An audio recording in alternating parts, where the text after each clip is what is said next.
Today we're going to finish this chapter, but just like a couple of things. Okay, we'll wait. That's okay. So we talked about in this chapter the plague, the bubonic plague, and the effects it had. Number one, on the Muslim world. Number two, we're going to finish up the effects and the results in Western Europe. And then we will look at some of the effects that we see in China. In Europe, as you may or may not recall, we see the advent, number one, a cultural flourishing, okay? We see the establishment of monarchies and the creation of what will eventually become many of the modern European countries, okay? We see the expulsion of one of the last Muslim kingdoms in Europe, okay, out of Spain and Portugal, all right? In addition to Muslims, we also see, Jewish people expelled, and of course, this new campaign against anyone who is not Catholic.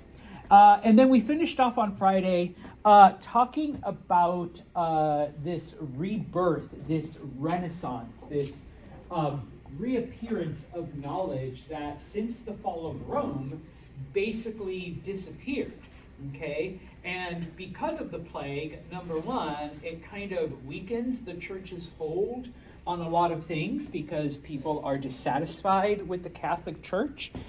But remember, and this all goes back, because of the collapse and reorganization of a lot of Muslim kingdoms, we see the Ottomans taking control of much of the Muslim world. I don't ask you to remember a lot of dates, but this is one that you do need to remember. May 29th, 1453, the day that Constantinople falls. It is the end of the Byzantine Empire. Long word.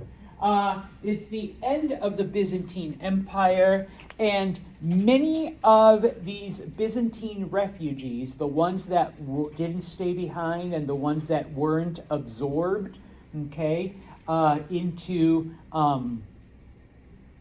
Ottoman society, okay, ended up in Italy first and then other parts of Europe, okay? And so they brought all of this knowledge, they brought all of these Greek works, but remember that over 1,000 years, the Byzantines and those that spoke Greek had been mixing and exchanging knowledge and medicine and math and astronomy and science and engineering with Muslim scholars and scholars from Asia. And so they bring all of these things with them, and it kind of kickstarts, all right, this era of knowledge, number one. The Renaissance, which is more art, but, still. And yes, I don't ask you to learn French except for this word, which means rebirth, okay? But we also see, like I said, this idea that, and this understanding that the Greeks and the Romans were able to accomplish all of these great things without the church, okay? So it doesn't matter that the Catholic Church has, all of this stuff, okay? And so we begin to see this shift towards a branch of knowledge known as humanism. Okay, where, it's not because God said so, okay? It's because we reasoned it, we figured it out, we took the math, we took the science, we took the observations, we took all of this and came up with a conclusion, all right? Now, had this happened much, much earlier in history, maybe the church could have shut it down. Maybe they could have done like what they did with all of the Roman knowledge and kept it hidden away, Okay, but it just so happened that there's this invention that had been around. Now, just as an FYI, okay, it was actually invented by the Chinese, okay, and that is the printing press, okay. Now, it's been around for a couple hundred years, all right, but it doesn't make that big of an impact because the Chinese had created it out of wood. It was a giant wooden block, and they carved into the wood the things that they wanted, printed. And so it would, stamp, all right, and then off it went. But because it was wood, the only thing it would print is what was already carved in there, okay? So whatever it is that you wanted printed, okay, that's taped down.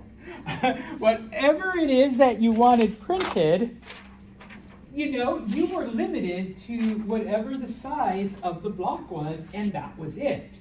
Okay? So if I can't get it onto this, then, Every century character limit. Yes, 140 characters. That's it. Okay? Type of thing. All right? But in the year 1450, a German goldsmith named Johann Gutenberg gets his hand on this Chinese invention and says, you know what? We can make this better, okay? Because he's a goldsmith, or his father was a goldsmith, so he knows how to work with metals, okay? And he comes up with the idea that what if, instead of just one static block of wood, we create the entire alphabet out of metal, okay? Something more solid than gold, because gold will probably melt or get crushed or whatever. And we make it so that we can, put the letters in a certain way. It says everything we want to say. We stamp it, it prints out. And now if we want page 2, we just change the letters, put those down, and run it again, okay? So the invention of the movable type, that's what it's called, okay, revolutionizes, all right, printing. Because now, all right, we can print a lot, okay, we can do it quickly, and once it's out there, no matter how hard the Catholic Church tries, they're not going to hide the knowledge again, okay? Because once I give you these papers, you can just keep them for yourself, okay, and share them with your neighbors, okay? Yeah, okay? Now, the other thing that happens, and once again, it's kind of fortuitous the way all of this does, okay? Paper was pretty expensive, okay? Because you did have stuff, but remember, before the printing press, everything had to be done by hand. All right, so it was an intense labor, and it was a slow labor, and only the really, really wealthy could afford written things. So if I am writing something out for the Duchess of whatever, the richest woman in southern Germany, thanks Grace, all right, then I'm not going to use, this shit, okay? We're going to use the nicest paper we can find. Okay. Granted, she's got to wait about 10 years before that book she ordered, because we're literally copying it by hand. But it is going to come on the nicest paper, the nicest leather, probably some drawings on it. Okay. Well, now that we have a way of printing things really, really fast, we need a way of getting quick, cheap, economical paper. All right. Otherwise, we kind of face the same issue where, yeah, I can print you something, but the paper's going to cost like a lot of money. All right. And so, someone comes up with the method of taking old pieces of cloth and dissolving them. All right. Mixing it with wood pulp, and you get a cheap source of paper. Okay. Now today, not this. But if you actually buy like nice paper at Staples, all right, it actually says it's 25% cotton, okay? If you mix it with cotton, it actually gives it a nice quality. But back then, okay, it was a cheaper alternative to the paper that they had at the time. Okay, we've literally invented even cheaper paper than the cheap paper. And now the cheap paper is seen as nice, and I don't even want to imagine what the really nice stuff, all right, is. Okay, and so we can print quickly, we can print a lot, and, okay, we have cheap paper. Okay, so now nobody is stopping, all right, this information from getting out. Okay, news is now spreading quickly, not just news, but knowledge. Okay, oh, and with so much written material now, okay, literacy is increasing. Okay, because what's the point in teaching the average person here to read if she has no access to books, okay, or any written material?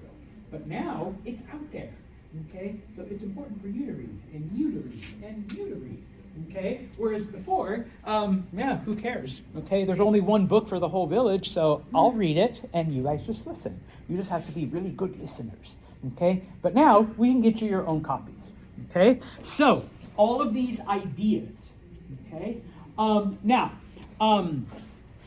It is these ideas, okay? It's kind of ironic because, the German people are trying to come together and the Austrians, the Habsburgs are trying to create an empire. But by putting these revolutionary ideas out there, okay, it actually holds off on these revolutions, on these people coming together. Okay, once again, remember, there is no Germany until 1871. There is no Italy until 1869. So we're still looking at another, I can't do math, 400 years, all right, before you actually get these unified states, okay? Of course, the exceptions are Spain and Portugal, but they kind of had a head start. They already had, this knowledge amongst them. It was left over from when, Muslims lived there. And of course, because they had united in getting rid, of the people they didn't want, right? So they're the one exception, okay? Now, for the next several hundred years, most European kingdoms were in fact small. Okay, and very. The thing is, though, is that they're very easy to manage and they're very easy to consolidate power, which explains why certain families, like the Habsburgs, were able to take control and remain in control for like 500 years. Okay, and yeah, over time, you have over 150 German kingdoms. And over time, one and another, and they combine and they separate and kind of, type of thing, okay? And so when we talk about this, okay, it was pretty stable, all right? And in a sense, Central Europe needed this to be able to recover from the plague, all right? Because remember, less than 20 million people are left. All right, so it's not as if, if you bring these kingdoms together into a giant kingdom, most of it's going to be empty anyways. All right, so there were some advantages. Okay, and of course, when it came to money, all right, there's less of it to manage and there's more stability. Okay, now, your textbook likes to point out that many of the city-states in Italy, like Florence and Venice and whatnot, yeah, they were independent, but guess what? They were very rich, all right? And in many cases, they were richer than some of the larger kingdoms, okay? So there were some advantages, at least for these European areas, to remain little teeny tiny powers, okay? Questions and or comments, because we're going to leave Europe now. All right, so it's slowly starting to form into what we kind of sort of recognize today. All right, so let's finish off with China. Okay, now take a step back again. The Mongols, all right, they not only conquered, Asia and whatever, and made it all the way to Europe and made it all the way into the Muslim states, all right. But of course, China was a part of what they took over. Okay, they were led. The first ruler was a man named Kublai Khan, who was the grandson of Genghis Khan, and they adopted the Chinese system so that. In history, they are known as the Yuan dynasty. Okay, they're the family. I don't know why they just didn't call themselves the Khan family. Maybe Yuan Khan. Oh yeah, it's the Chinese version. Okay, so in this case, of course, once the plague breaks out, okay, it has the same effect on Asia, on China, that it does in other parts of the world.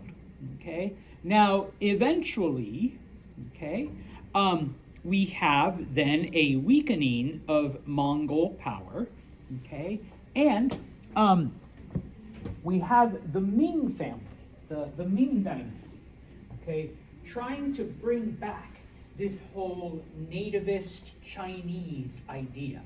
Okay, we have been ruled over, sorry Grace, by these foreigners for so long. Now that foreign family is weak, okay? They are slowly dying off from this plague. I mean, so are we, but there's more of us than there is of them, okay? And so let's bring back China for the Chinese, okay? And so I'm just going to say Zhu. Led by Zhu, a member of the Ming family, he organizes resistance to the Mongols, okay? Not only his own family, but, other groups of Chinese. It just so happens that his family is the one who is leading the charge, okay? And because the Mongols have not only overextended themselves, okay, which wasn't a problem before, but remember, their population has been decimated, just like everywhere else, by the plague, okay? In 1368, Zhu is able to overthrow Mongol rule. He declares himself emperor, and basically the Ming dynasty begins, okay? His family, the Mings, now are in control of China. China is once again under the rule of a native person, okay? And so, the Mongol invasions, the plague, okay? Remember, China lost almost half of its population, and while China did start off with over 150 million people, and yeah, they still have over 75, but Mr. Santos, that's like way more than what Europe has. Okay, but it's still been halved, okay, from what it was before. And so, yes, there is a lot of rebuilding to be done during this time, okay? Now, a couple of things happened during the Ming Dynasty. And so, yeah, I'm sorry, we're skipping over two rulers. But the third emperor, a man named Yongle, okay, he is the one who decides that the capital needs to be in Beijing, okay?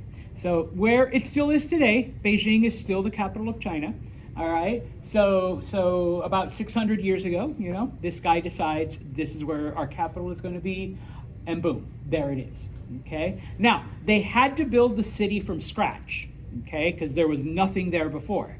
So thousands and thousands of workers are needed, all right, to build this capital. Now, what ended up happening is that Yongle felt that, the emperor was, once again, chosen by the gods, chosen by the universe, chosen by the force, whatever you want to call it, okay? And so this made the emperor and his family special, okay? And so, and we can still see this in China, in Beijing today.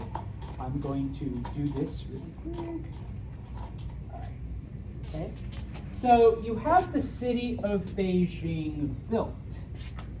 Okay, now because the emperor and his family are special, we need to keep them away from the average rabble over there. Okay? And so they build what is called the imperial city, okay, inside of Beijing. Okay? And the imperial city is where the emperor and his family, and of course, those people that are trusted, because the emperor doesn't do everything himself. You've got, the secretaries and the functionaries and the minor bureaucrats and, the people that take the water payments. And, you've got all the people that do like all of the government stuff, okay? But the emperor is still special. The emperor has been chosen by the universe, by the heavens, by the force, whatever you want to call it. And so over time, and I should use a different color, over time, the emperor and his immediate family and his immediate advisors, the emperor then moves into what is called the Forbidden City. Okay? And nobody, except for the emperor, wife, kids, maybe one or two other relatives, and of course, only the closest of the closest advisors is allowed in. All right? So the emperor basically becomes a recluse. The emperor is hidden away. And so this lasts until the last emperor, who is deposed in 1911, okay? Where, and just as an FYI, if you ever want to see the story of the last emperor, there was a movie that came out in the 80s. I was in high school. I watched it for extra credit. It's called The Last Emperor, all right? And how, as a child, he lives in the Forbidden City. He's raised like completely isolated from the world, no idea what is going on outside of the walls. And when he dies, like in the 1960s, he's this like lonely old gardener in Manchuria, like type of thing. Like once upon a time, this guy was the emperor of China, type of thing. And so, but because of that, okay, we see the development of what eventually happens. But of course, just like everywhere else, number one, okay, you want to be part of the family, okay? So either by blood or by marriage, okay, we bring more people in, and it's the same thing, okay? Hey Grace, my son, your daughter, okay? And she says, all right, yeah. So now they're part of the royal family, or we're part of their family, and so we're getting them all in here, okay? Now, one of the things that happens in China, okay, is that, and I suppose I could throw that out there too, the Chinese are the ones who also invented civil service tests, okay?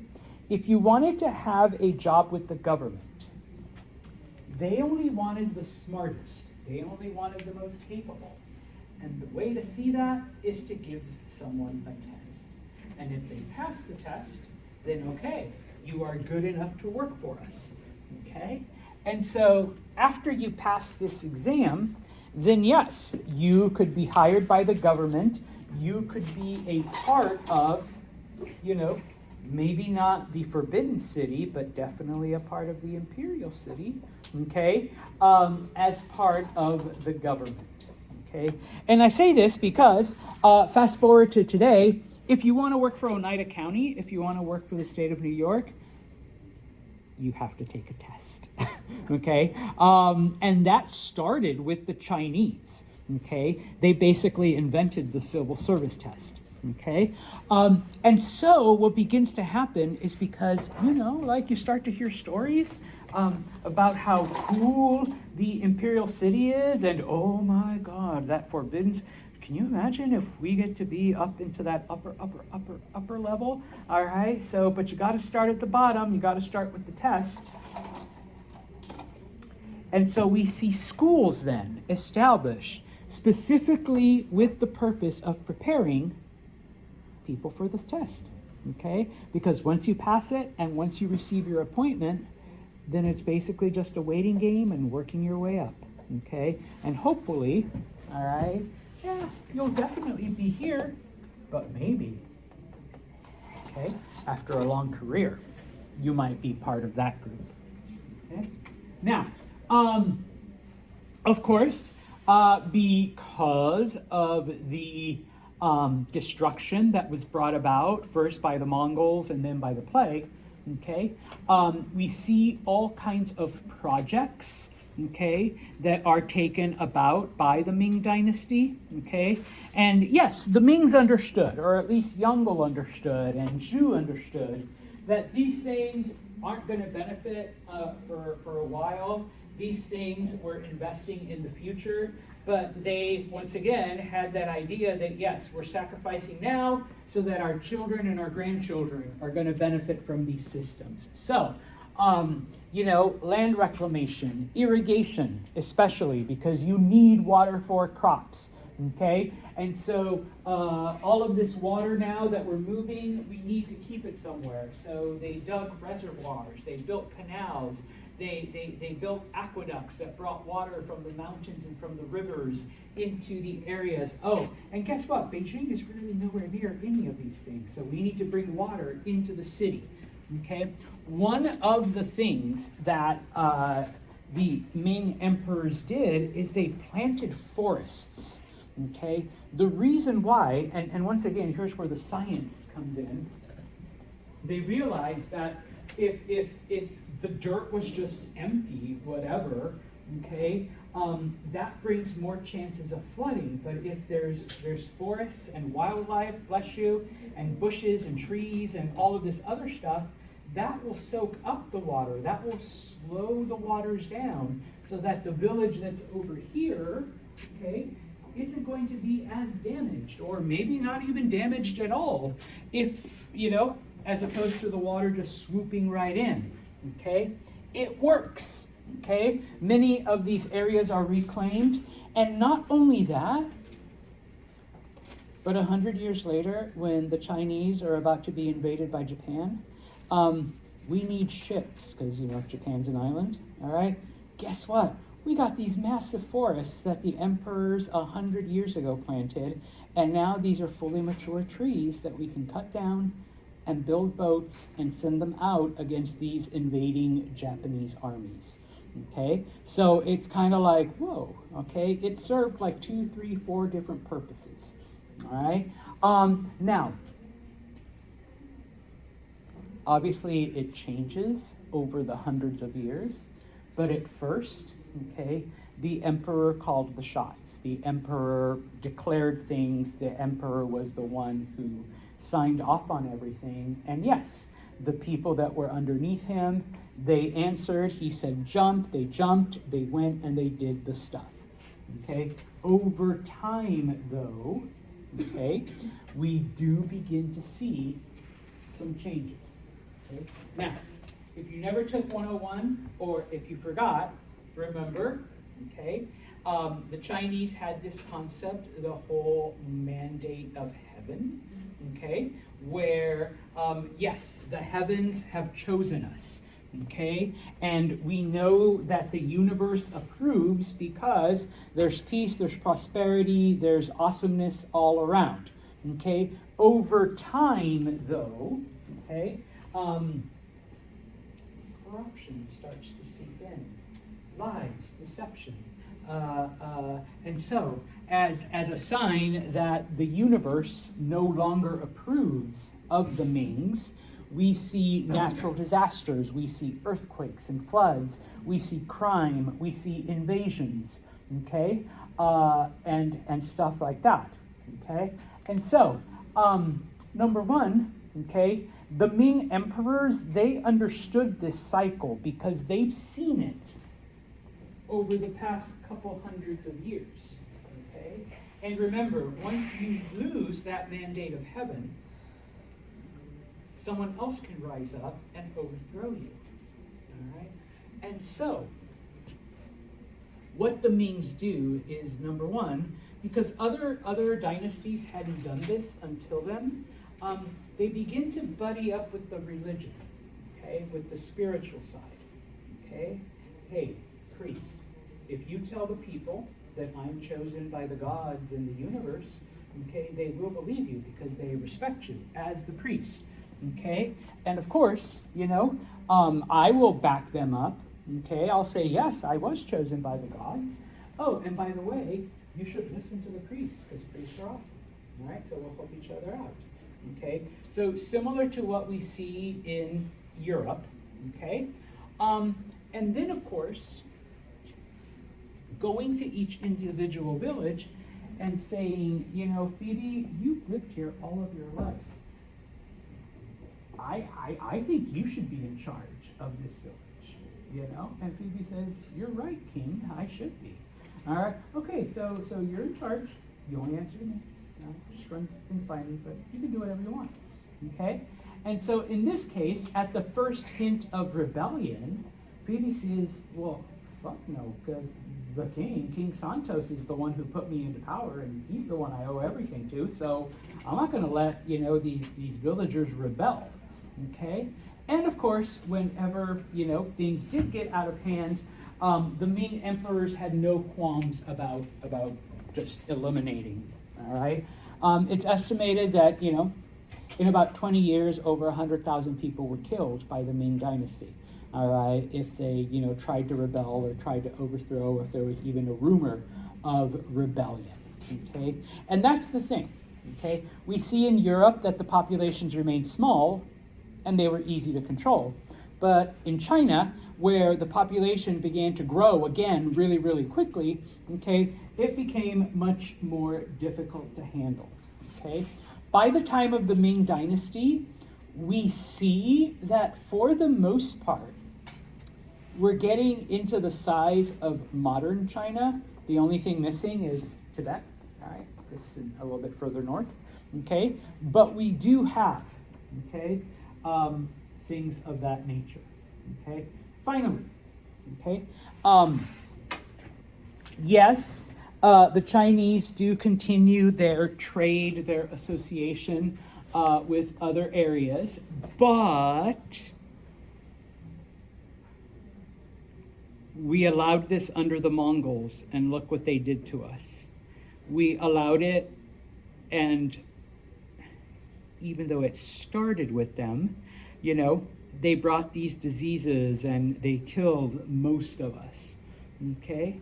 So in the year 1371, okay, he does ban trade with foreigners, with outsiders, but nobody really listened. Okay, and once again, here's the dangers of having a large population. Okay, yeah, you can enforce certain rules and you can enforce certain things in some areas, but in the end, when you have so many people and so much land, okay, it's really, really difficult. So even though, there was a rule against intermixing with foreigners and dealing with foreigners, people still did it. Okay, and then basically what ends up happening, okay, is that we do have a situation where there is contact between the Chinese and Muslim forces out of India and Persia. They do capture, all right, some Muslims, specifically Zheng He, okay, and of course, they do get a knowledge, they do get a taste of what, the Muslim world is doing, because these captured Muslims then basically remain in China, and they're able to give the Chinese a perspective into the outside world, okay? And even though the Chinese have plans to invade and to conquer areas to the west, the Mongols aren't completely gone. Yeah, they're not as strong as they used to be, but they do threaten the Chinese, and so the Chinese basically aren't able to invade other areas. But they know that, hey, there's a whole area over there, all right, that is still fairly weak, all right? They're not the Ottomans, Okay, I think we can take over the Indians and the Persians. Okay, so the Chinese, but they have to hold off. All right, and that, all right. In the next chapter, we will look at the age of exploration. All right.